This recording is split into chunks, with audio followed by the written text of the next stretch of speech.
Hello, friends. I'm here with someone that I met fairly recently by the name of Nick Gray, and I have had such interesting conversations with Nick over the last couple of weeks. And I am particularly interested in a nonprofit that he leads called USJAG, and we'll get to that in just a minute. But I wanted to start, Nick, by sharing with you, especially over the last 25 years for me, the world of nonprofits and the important role that they play in our society that, I think most people don't realize, maybe sometimes feel bugged by getting so much mail, asking for money, or emails now. But it is such a critical part of our society and the building of this country in which we live today. Mhm. Um, that the world of nonprofits plays such an integral role and fills in those gaps. So I just wanted to start by saying that and to say thank you for the work that you do. Oh, thank you. Appreciate that. Where are you from originally? I'm originally from Eugene, Oregon. So that's the the hometown of the University of Oregon, so the Oregon Ducks. Yeah, yeah. And then uh, tell me about your schooling and your background. What was it like growing up in Oregon? Summers are beautiful, winters are rainy, and you don't see the sun for a couple weeks at a time. So, but yeah, I mean, the Northwest is a beautiful place. Yeah, I think one of the most interesting fact of the Northwest is that, I talked about rain and so forth, but actually 2/3 of Oregon and Washington are actually high desert, very similar to Denver, Colorado. Right. And you then spent time in the military. How did that happen? Yeah, so I started off actually working in restaurants when I was 14, and I've always had a love for cooking and just the culinary arts in general. And so, my career, I guess you'd call it, started at 14 in the food service industry, and then I was actually hired by a regional franchise development group for Jamba Juice for the Northwest. And they brought me on to help develop out the Northwest. And so our first location was actually in Eugene at the University of Oregon on the campus. And so I did that for a couple of years. And then I was recruited by Red Robin, by another franchise development group for the Northwest to help develop out locations when I was 21.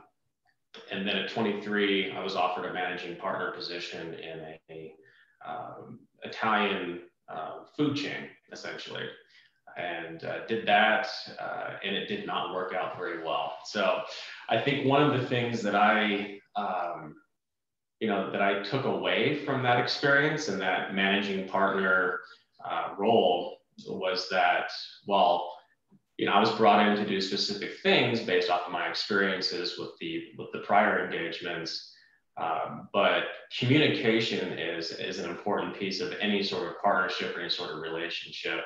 And while I had the good ideas, I didn't have the best way of communicating them. And so that was really on me, but it was a great learning experience. And I definitely tried to improve myself on that over the years. But that was probably the best thing that ever happened to me, was the fact that that partnership did not work out. And it gave me an opportunity to reflect on my little short existence in the world at that time at 23, 24 years of age. And I joined the military, actually. And so how that happened is that my brother was already in the military, and I was just going through my daily routine, getting up in the morning, making coffee, reading the paper, watching the news, getting ready to go to the gym.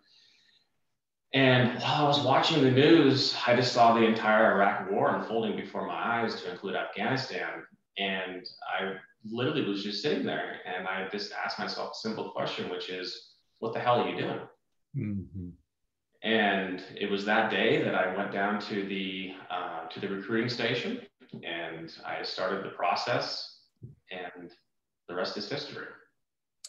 Do you come from a military family? Was your father in the military? Did you have No, actually, relatives? I was not in the military. Similar to you, he maybe not similar to you, but during the Vietnam War era, he had bad knees essentially. So his lottery number was called, but he was not allowed to actually serve. So really, my brother and I were the first ones to serve since World War II, actually. And which is a fascinating story. My grandpa Bill, he was in the Army, and he was in the Pacific, on the islands, and he didn't speak much about his experiences over there. But at his funeral, my uncle is actually a historian, and so he was telling us some of the stories of Grandpa Bill's time in the military. And it talked about the Pacific Islands and storming those islands, and sleeping with the snakes, and flamethrowers going into caves, and humans running out on fire, and how traumatizing it was. And I was just blown away at his funeral, just listening to all this. And then the fascinating thing is that a few weeks after, I was just flipping through the channels, and I came across probably the History Channel or something, and there was an entire segment on exactly what my uncle was sharing with us.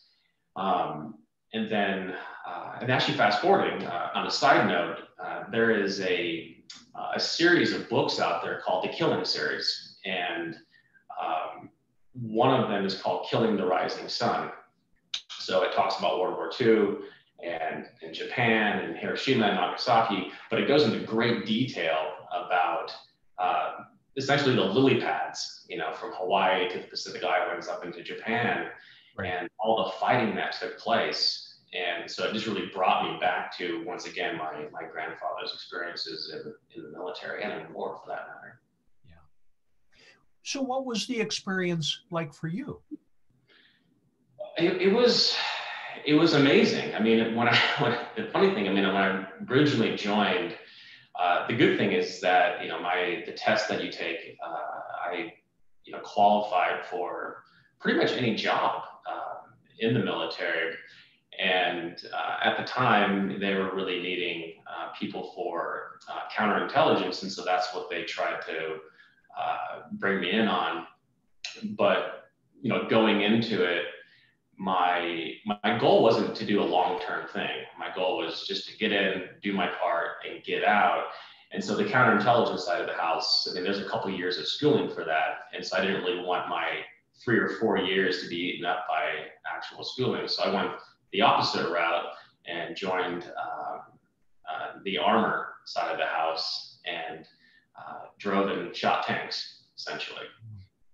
Yeah, so that was good. So we did basic training at Fort Knox, Kentucky, in the dead heat of the summer, which was pretty painful. And then from there, I went to Korea and spent some time over there, which is fabulous. Love the culture. People are amazing. Food's incredible. And then was sent to Fort Riley, Kansas. And then we started to train to deploy to Baghdad, Iraq.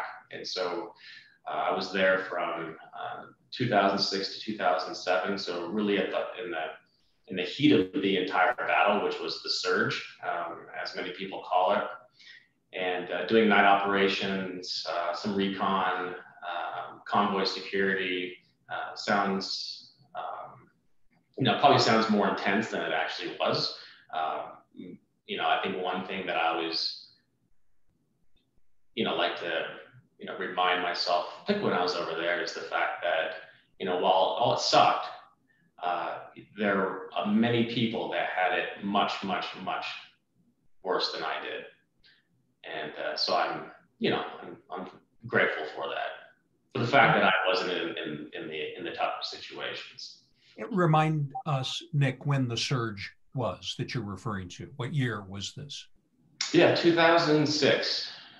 Probably Q4 of 2006 is really when it started, and the objective behind it, how it happened, and the strategy was what we call COPS, or combat outposts. And so going into more rural locations, and clearing the area, and then building up these little tiny combat outposts that are about the size of a football field, and manned by a couple platoons or so forth.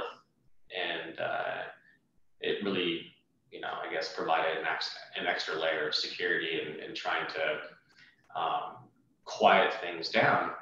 And it worked quite well. Yeah. This was such an important part of your growth and development, the military. Is that a fair statement? Yeah. Absolutely. Yeah. And so when you left the military, what year was that now? So that was December of 2007.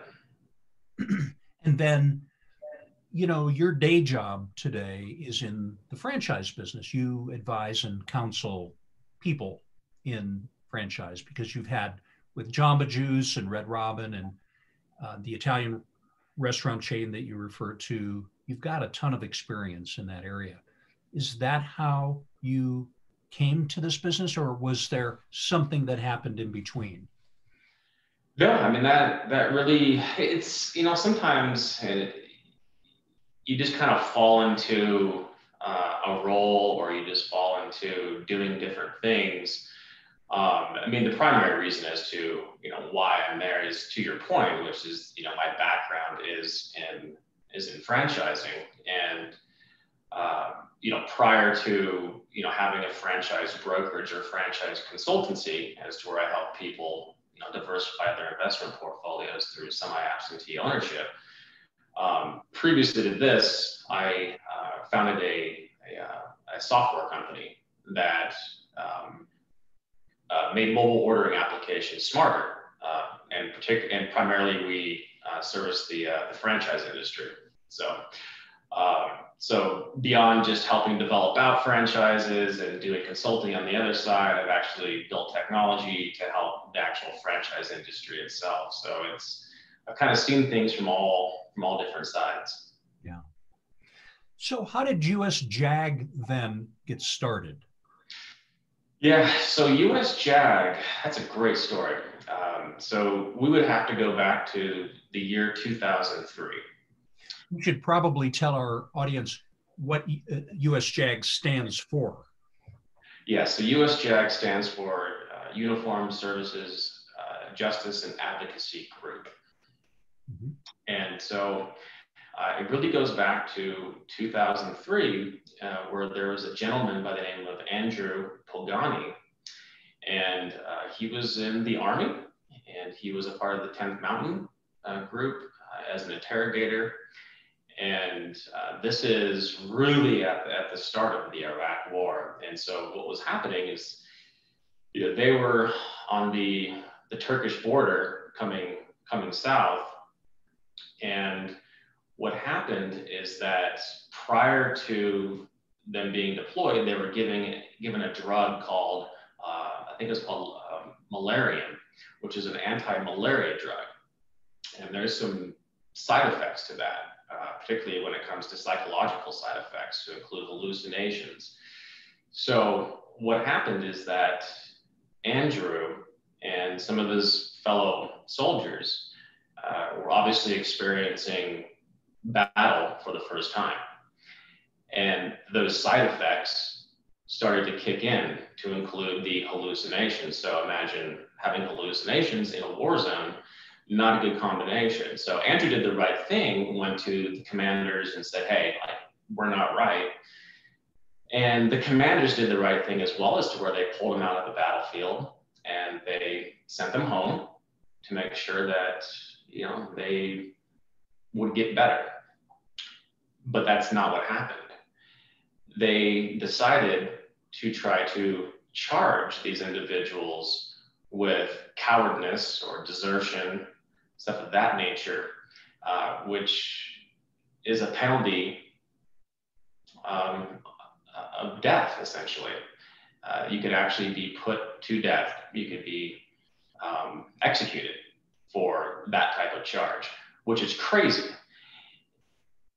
The good thing is that Andrew and the other people were able to fight these charges, and they were dropped.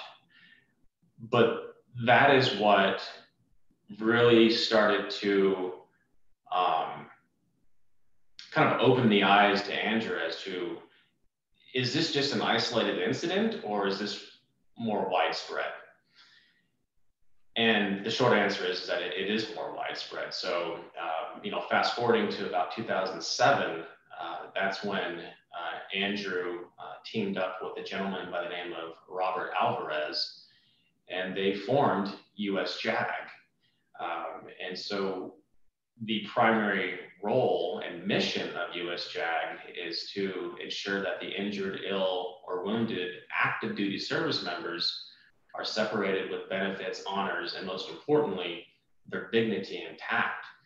Because what they were uncovering is that these soldiers were going off to war, and many of them were coming home damaged, and then many of them were being discarded by a nation who asked them to go. And so the consequences of taking an injured soldier and then what's classified as doing an other than honorable discharge, sending them out into their communities damaged without any help, the consequences are felt across the board. Right.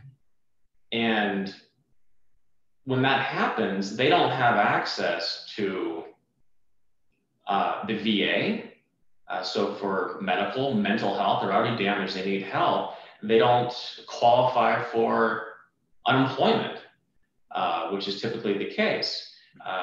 They lose their GI Bill. They lose their VA home loan. They lose the hiring preference. And most importantly, they're stripped of their dignity. And the result of that is a suicide rate that is through the charts. It's 22 a day. And that is, a lot of it is a direct result of the fact that they have mental health issues. They have traumatic brain injuries. They have post-traumatic stress, missing limbs. And, an interesting, stat is that in the federal prison system, I think I mentioned this beforehand, but in the federal prison system, out of all of the veterans that are incarcerated, 40% received an other than honorable discharge. Wow. 40%. I had no idea. Yeah. You shared a slide deck with me, mm-hmm. and I think you started with a very powerful quote from Abraham Lincoln, that is, to care for him who hath borne the battle, and for his widow and his orphan. And so this is not new. This is not something we've just discovered. And so I think that's a very powerful way to start. We also have a new Secretary of Defense in Lloyd Austin, and there was so much discussion around and debate around the fact that he's, recently retired from the military. Are you optimistic that there will be positive change? What are your thoughts? Zero positivity. Say it again. Zero. Yeah. So in this case, maybe you would be on the side of having some civilian lead our Department of Defense for that reason? No, I don't really think it matters as to whether somebody has military experience or not. If they're, leading the VA or they're overseeing the DoD or whatever it may be. I think the most important thing is that they have the ability to lead and to understand the problems that exist out there and implement policies that will help correct those issues. And while I try to be optimistic as to that there will be real change that happens, the reality is the chance of that happening through the traditional means Right. is slim to none. Right. But at the same time, it's a new person and you have to give them a chance. But if history is any indicator, when we're talking about the issues that USJAG addresses, I have little faith that through the traditional means that these problems will be solved. So USJAG exists first and foremost to disseminate this information, to educate the public, to let people know that we have a problem. Yeah, no, that's definitely a part of it. Yeah. And that problem is larger than people like me who were not in the military, who don't have that understanding and knowledge, that it's much larger than you would imagine. Yeah. I mean, it's, there's only, I'll say this, there is a lot out there as far as why this problem exists. And I have to be very careful though as to what I share in a public forum about some of the underlying things that are happening for various reasons. But I think that the biggest thing for us, besides providing our services, which is providing forensic legal investigations in these administrative and judicial proceedings for these active duty service members. Beyond that, though, to your point, it really is about public awareness and public education and bringing to light what is happening, because really the only way that this problem is going to be solved is by public outrage and putting pressure on Congress to implement a third-party oversight committee to oversee all of the discharges that are happening within the military. Mm-hmm. Because, over the last 13 years, we have made tremendous success with, just us, we have, secured over $500 million in lifetime benefits for for over 50,000 soldiers. Right. And we've done it with zero budget. Right. And more importantly, we have worked with Congress, worked with senators, and getting policy changes, okay, around the discharge status and so forth. But the issue is still there. The discharging of these injured soldiers is still happening, even with these policy changes that we have been able to get implemented. And the reason why is because the DoD finds a way to circumvent the new policies. So really, it's a procedural matter. Right. And the biggest problem is that there is no oversight. They're policing themselves, essentially. Yes. And they're finding ways to circumvent the policies that have been enacted by Congress. So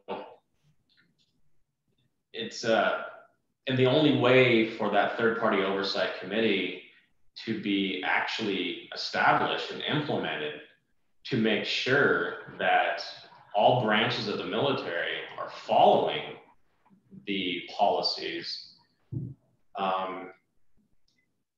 is by having that third-party oversight. I mean, that's the only way. That is the only way. Would you say that's your primary objective then of USJAG? Yes. Mm-hmm. Yeah. So the primary objective, I mean, it's twofold though. So obviously, we're moving forward with our mission, which is to provide legal forensic investigative services for the active duty service members. At the same time, though, the vision essentially is for us to work ourselves out of a job. Right. Like, that would be a beautiful day. And as I mentioned, the only way that this problem is solved is you have to cut the head off the snake. And that third-party oversight committee needs to be established, overseeing the entire discharge process, making sure that both policy and procedure are being followed. And the only way for that to happen is through congressional action, which is actually making it a law. Policy matters. And that's truly the only way that it'll happen. Sure, we can go the executive order route, from the president, or the executive order route from the Secretary of Defense, but the reality is that that's not law. And that can be overturned by the next person that holds that office. Right. And it just won't solve the problem. I think we talked about the consequences as it relates to the individual service member, but we didn't talk about the consequences as it relates to society as a whole. So how does it impact society, and why should we care? It's a great question. And, the simplest way to look at it as to how does it impact society is that these injured, ill, or wounded soldiers, when they are discharged other than honorable, as we mentioned and talked about earlier, is that they lose access to all of their benefits. Right. Everything. And what happens is that those injured veterans now become the community's problem. Right. Because now we have homelessness issues. Now we have incarceration issues. We have criminal activity issues, suicide. The rates of domestic violence dramatically increase. Broken families. These soldiers that are injured are discarded into these communities, and then they become the community's problem at that point. And it's also a drain on resources. Right. It's just it's incredible. It's a big problem for sure. You have a slide in your presentation. I'd like you to help me understand. It was from 2004 to 2011 segment that there were 260,000 honorable discharges. Is that correct? And that there were, during the same period of time, there were almost 162,000 less than honorable discharges during the same period of time. Yes. That seems crazy.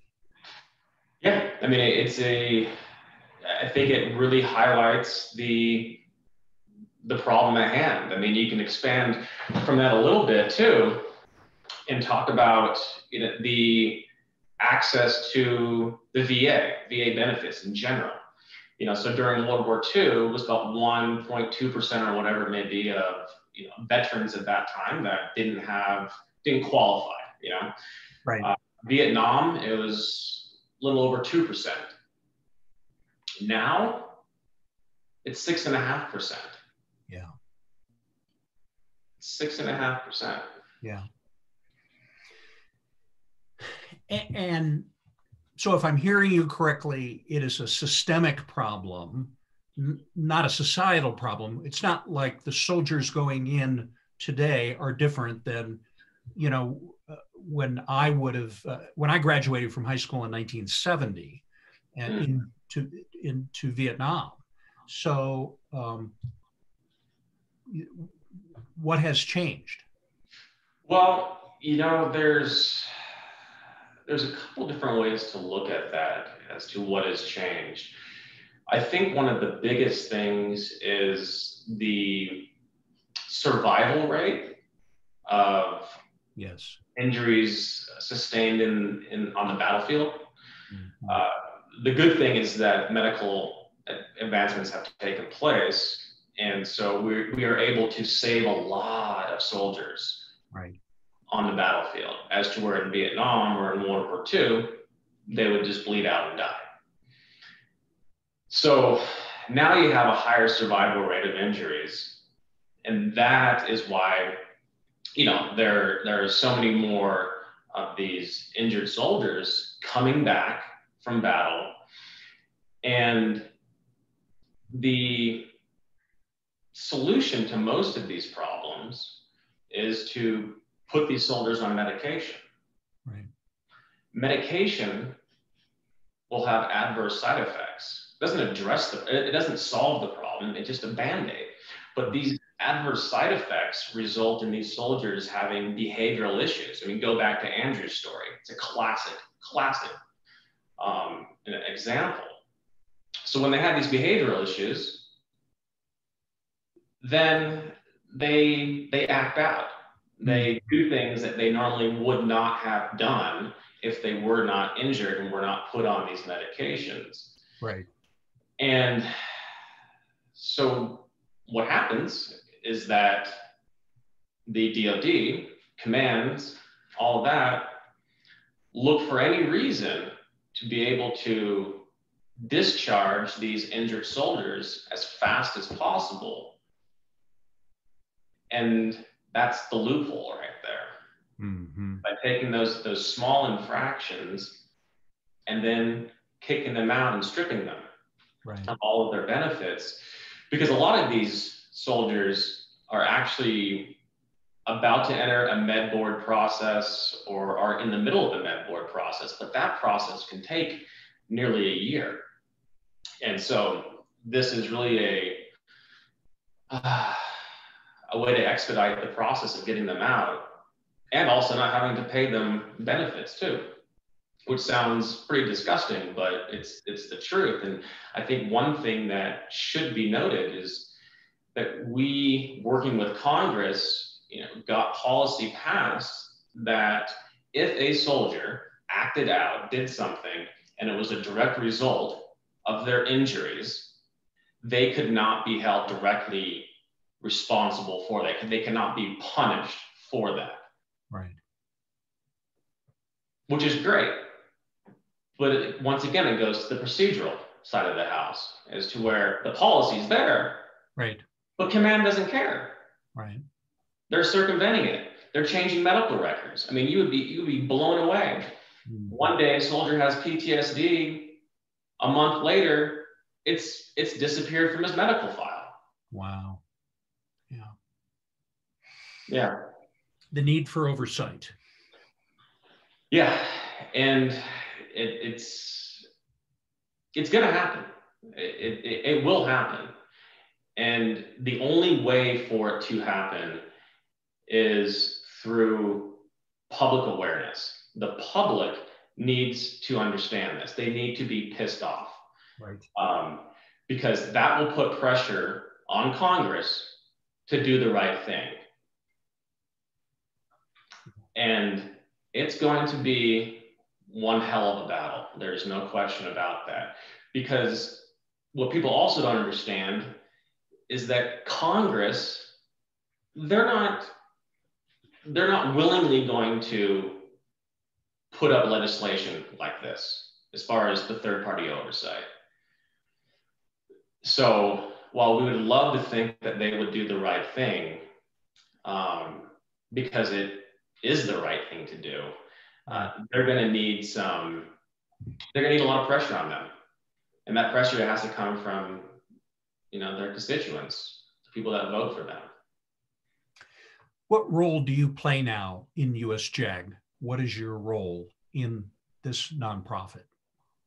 Yeah, so my role is CEO. So I was brought on middle to early last year to put together a 5-year strategic plan Yes. to stand up the organization in a scalable manner to where we can service the 30 to 100 active duty service members that need our services on any given day, 30 to 100. So stand up the organization in a scalable model to be able to service those individuals that need us, and at the same time, implement a vision, put it together to actually find a way to get that third-party oversight established. So it's really it's twofold. Yeah. How many individuals have you supported since the inception of this organization?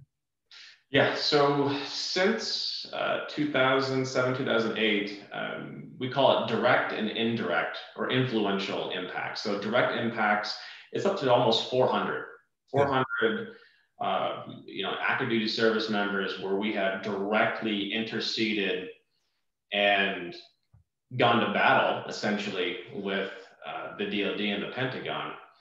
And then the influential impacts is over 50,000. That's through certain policy changes that we've been able to get enacted through Congress. You have 400 grateful individuals that can support you as a starting point and really lay the foundation of this organization going forward. That's one piece. Yeah. And then on the policy side, what progress have you made, and what are your actions? So from the policy side, there's, I rattled off a few earlier as to what the accomplishments that we've, been able to realize in getting them passed. One, as far as, soldiers not being held responsible for actions based off of their injuries.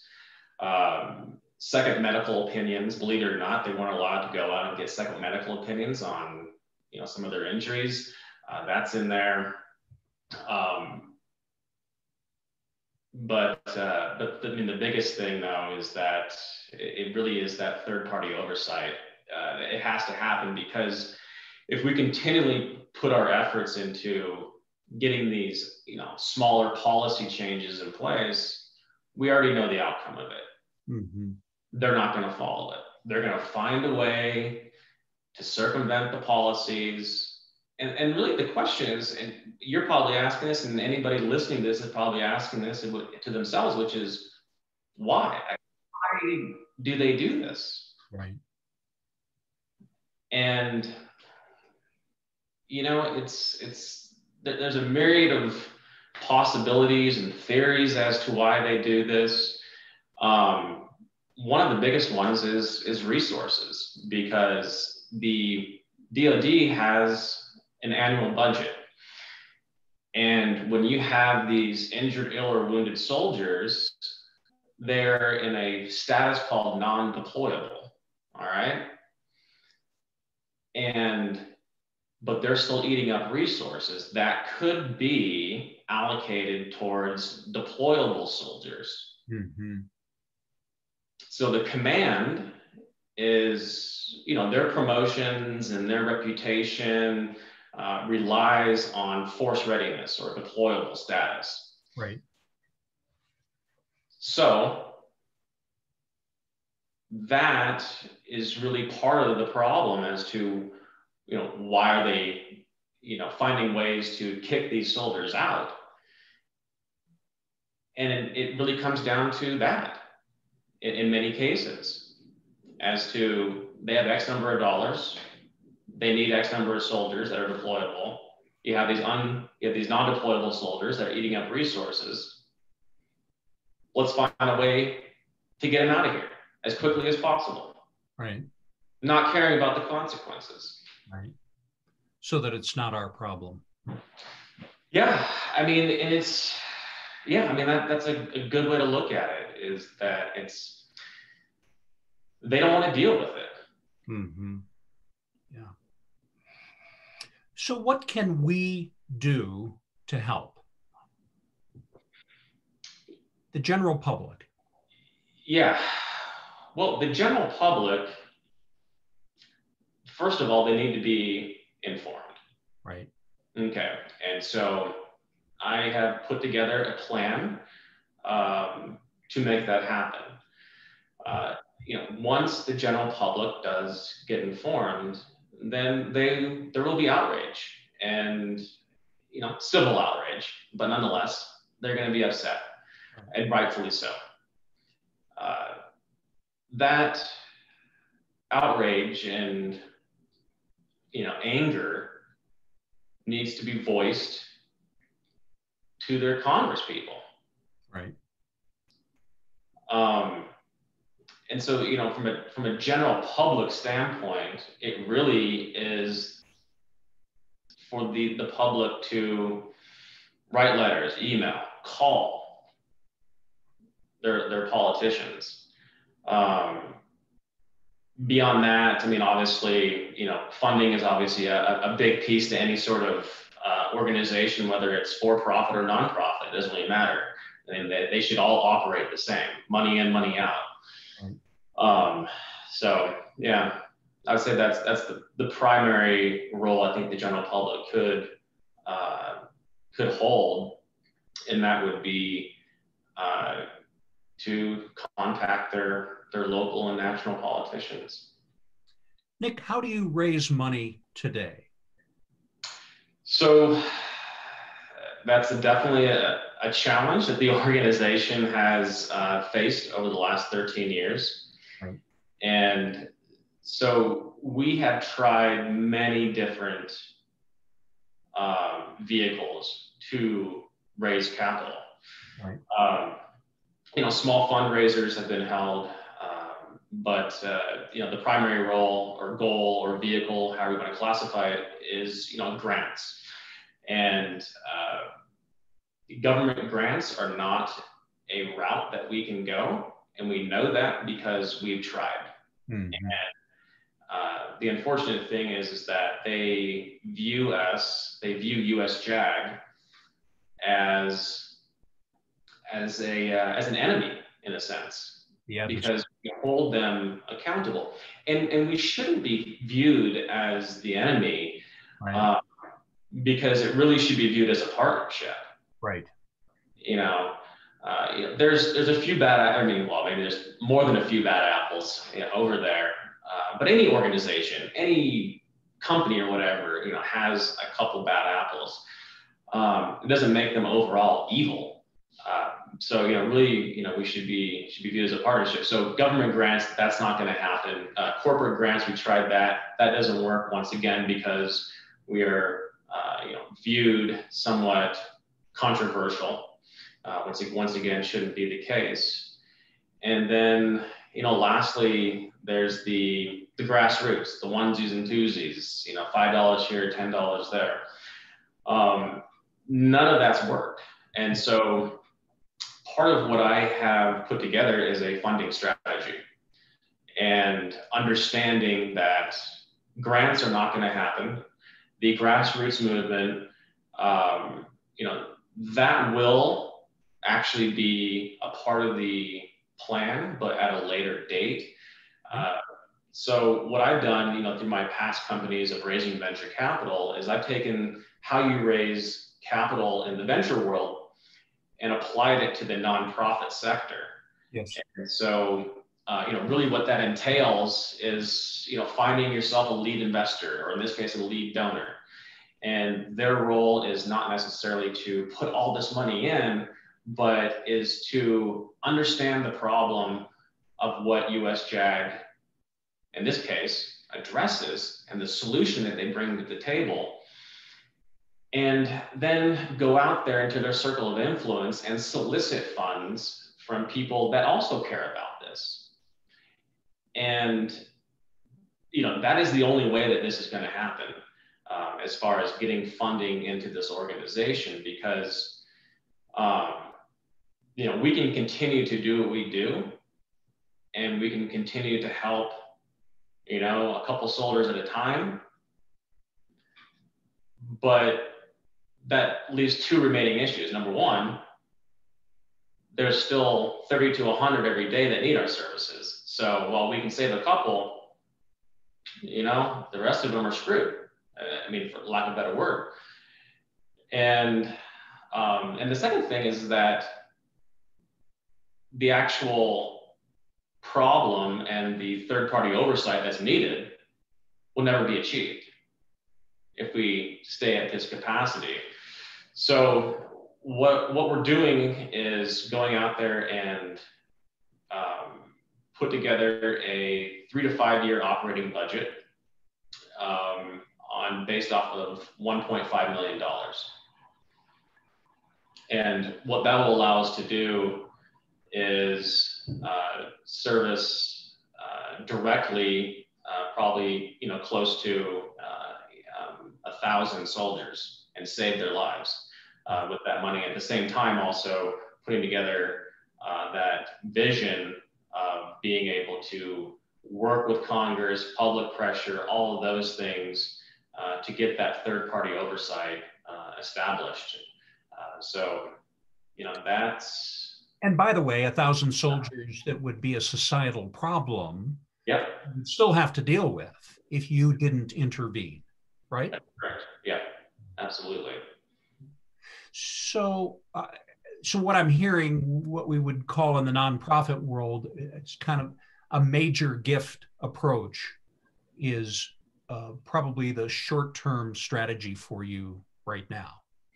Yeah, and the way that I've modeled it out is that while it's 1.5 million as far as the total raise, and I would love to have more because the bigger the war chest, the more service members that are injured we can help, right, and save their lives. In many cases, it's a death sentence if they're kicked out.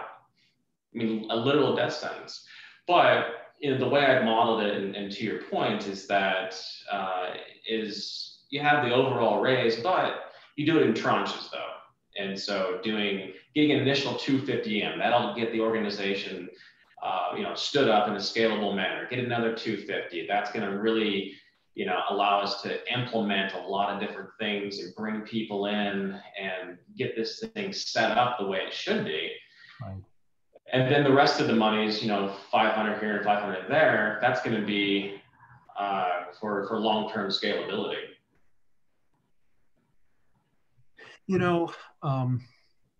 This is why I like this kind of long form recording. Mm-hmm. This is not a simple issue. No. This is a complex issue. And even the almost hour that we've spent talking today, it's not enough to fully grasp the problem like you understand it, to really have a visceral understanding of the problem, where the genesis of it, where it begins, how to intervene most appropriately, and how to set up this policy oversight, policy that results in oversight, is the long-term solution for this problem. And so this is only the beginning, but just in the course of our discussion, I've thought of a half a dozen individuals that may have an interest, may not, but I think there's some possibilities that are worth exploring. Music to my ears, John. I appreciate that. I'm happy to do it. And I am so grateful for what you're doing. I mean, as we said in the beginning, our society has many opportunities and many issues to deal with. And if it weren't for people like you who get up in the morning and volunteer your time to solve our societal problems, we wouldn't have this wonderful country that we live in. So, thank you. Thank you for that.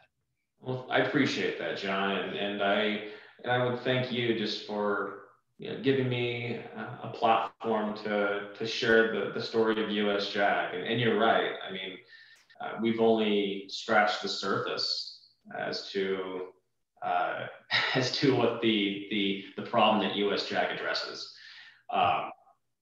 And maybe we can do that at another time. I'd be more than happy to do that.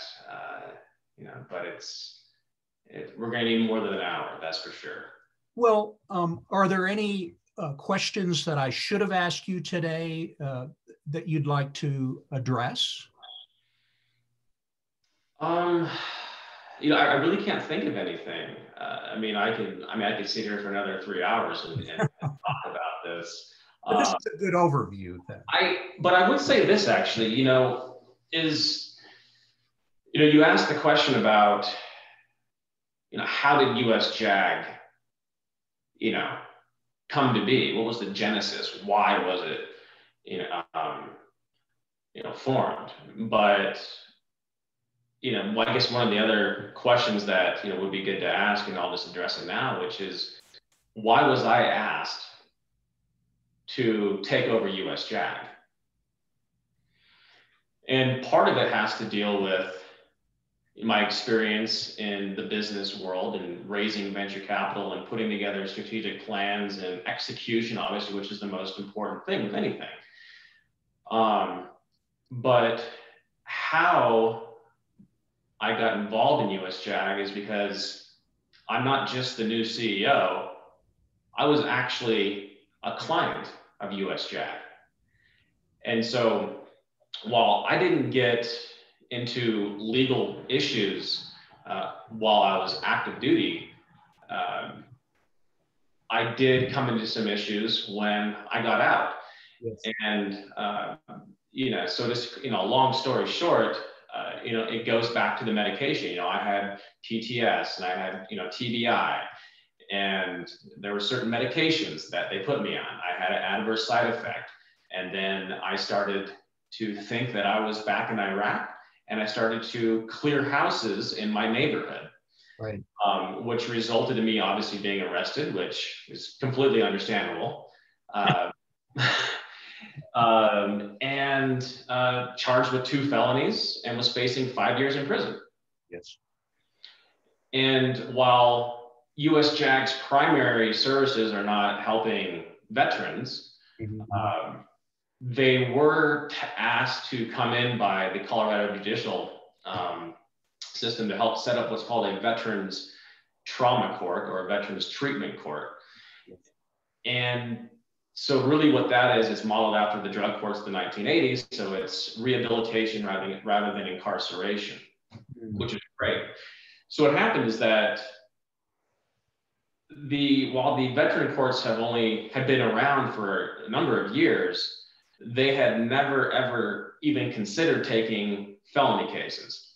Yeah. So at the last minute, and I was pretty close to getting on a bus to go to Kansas City for 5 years. Right. And I don't remember any of this happening, by the way, which is crazy. USJAG heard of my story and advocated on my behalf to be admitted into the veteran court system.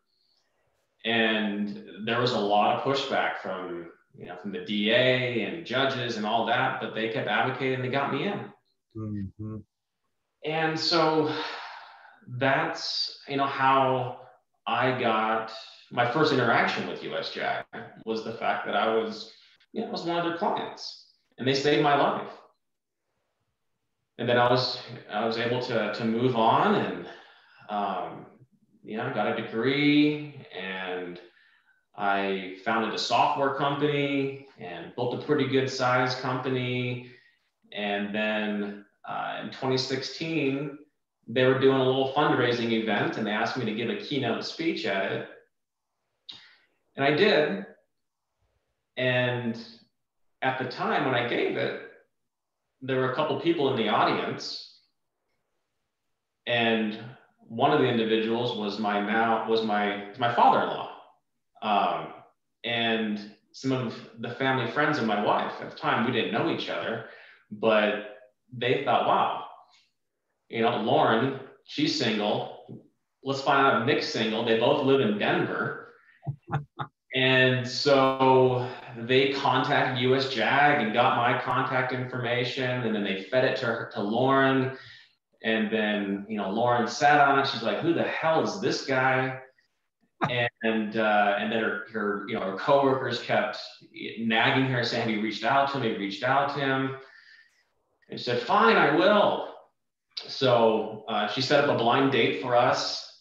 And then we showed up at this little wine bar, and it was closed for a private event. So that was our first interaction, which is, okay, you picked this place and it's closed, so we went somewhere else. And it was at that moment that I knew, I was like, man, this lady is amazing, and she's the one. And so that, I guess in not a long story short, as I originally stated, but that's how I got involved in USJAG. And the reality is that USJAG not only saved my life, but they're also the reason as to why I have my amazing wife. I mean, and it truly is just an incredible journey that I've been through. And I think a lot of times people, they kind of question as to why certain things happen. Yeah. And I kept asking myself that for the longest time, which is like, why did this happen to me? With having the flashbacks and 5 years in prison and all of that stuff. And the short answer is that it's not about me. It's the fact that I went through a situation, and it hardens you and it humbles you and it prepares you for the next step in your life. Right. And it all makes sense to me now. I'm married. This is the reason as to why I'm here, is USJAG, is because I am literally the only person in the entire world, literally, that is willing to take on this problem. Right. At this level. Very much David and Goliath story, or it is. If you will, Yeah, no, it is. And it's exciting though for me. And I have to remind myself that I can't get too angry and emotional when I'm working on this, because you can lose focus when you get angry. I mean, it can be a motivator, but you at least for me, I lose a lot of clarity. Yeah. And a lot of times you don't want to get your emotions to get the best of you. And so, I just feel extremely grateful to be in this position. The organization didn't just save your life. It saved your life and then gave you this opportunity for happiness and fulfillment. Yeah. Your raison d'etre, your reason for existence. And you are the perfect leader. And you wrapped it all up in this final segment that with this story, because it's a good news story. It's not all doom and gloom. Yes, you've got a huge mountain to climb, but you're the guy to do it. And you're willing to be vulnerable and to share your past and the obstacles that you had to overcome in order to get to where you are today. And that is a true leader. Thank you, John. I appreciate that. Well, let's wrap it up for today, but this is only the start. And this conversation for me really helped tie it all together. I've had little snippets in our previous conversations and email exchanges. And so thanks for doing that. And we'll continue to work on it together. Okay, that sounds great. I really do appreciate your time and resources and your energy and your passion. It truly is inspiring. It really is. So I look forward to continuing to work with you, and we'll see what the future looks like. Thank you, Nick. Thank you.